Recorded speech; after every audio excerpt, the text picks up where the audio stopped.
SRA, builder, commission, Patrachawl हे सगळे संजय राऊत तुमचे धंदे आहेत. देवाभाऊंचं एकच कर्तृत्व आहे, ते म्हणजे महाराष्ट्राला पुढे घेऊन जाणं. महाराष्ट्राला क्रमांक 1चं राज्य करणं हे एकमेव ध्येय माननीय मुख्यमंत्री देवेंद्रजी फडणवीस साहेबांचं आहे. तुमचं काय कर्तृत्व आहे?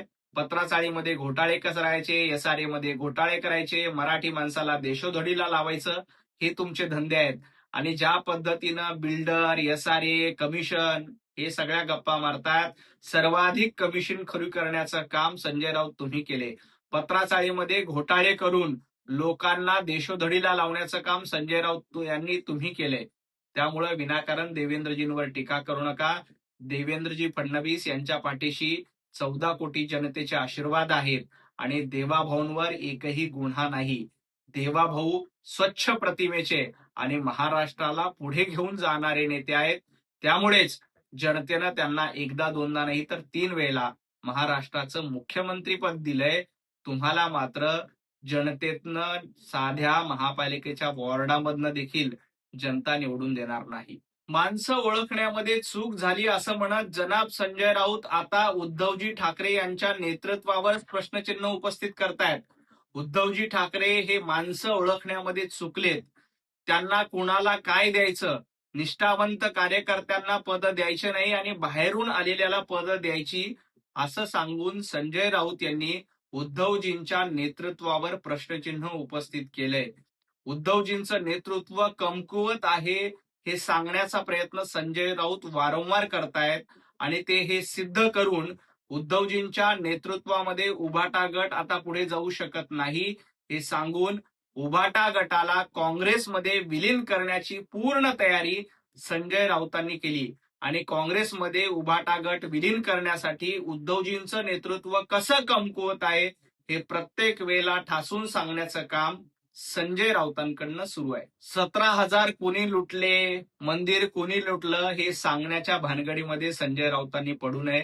राम मंदिर प्रकरणामध्ये ज्याने कोणी अपहार केला असेल त्यांच्याकडनं पायी पायी वसूल केली जाईल, कुणालाही सोडलं जाणार नाही.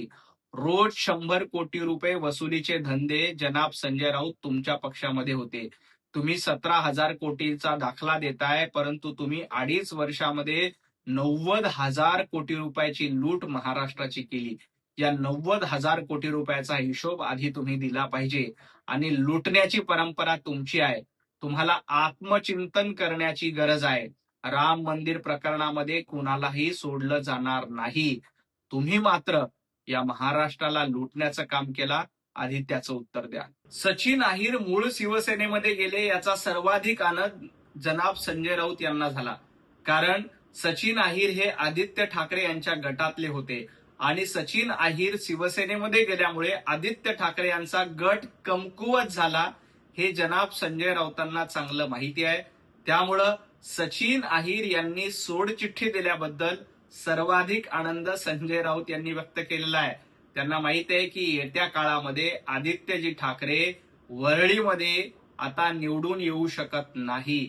आदित्य ठाकरे यांचा पत्ता कट करणं आणि आदित्य ठाकरे यांचा गट कमकुवत करण्यामध्ये संजय राऊत यशस्वी झाले. संजय राऊत तुम्ही इतिहासाची चिंता करू नका, कारण इतिहासाचं काळं पान देवाभाऊ आणि एकनाथजी शिंदे यांच्या नावावर नाही, देवाभाऊंच्या नावावर इतिहासाचं सुवर्ण पान आहे. इतिहासाचं काळं पान आणि महाराष्ट्र द्रोहाचं काळं पान संजय राऊत, उद्धवजी ठाकरे तुमच्यावर आहे. पाठीमध्ये खंजीर खुपण्याचा काळा इतिहास हा उद्धवजी ठाकरे, संजय राऊत तुमच्या नावावर कोरला गेलेला आहे आणि महाराष्ट्रातल्या जनतेनं तुम्हाला नाकारून त्यामुळेच घरी बसवलंय. त्यामुळं देवाभाऊंच्या नावावर इतिहासाचा सुवर्ण अध्याय नोंदवला जातोय, तर तुमच्या नावावर इतिहासाचा काळा कुट्टा अध्याय नोंदवला गेलाय. याच्याकडे थोडं लक्ष देऊन राहा. नितेशजी राणे छोटे शंकराचार्य आहेत का मोठे शंकराचार्य आहेत? सकल हिंदू समाजाचं आंदोलन का होत नाही हे प्रश्न विचाराच्या भानगडीमध्ये जनाब संजय राऊतांनी पडू नये. कारण तुम्हाला सकल हिंदू समाजाशी काहीही देणं घेणं नाही.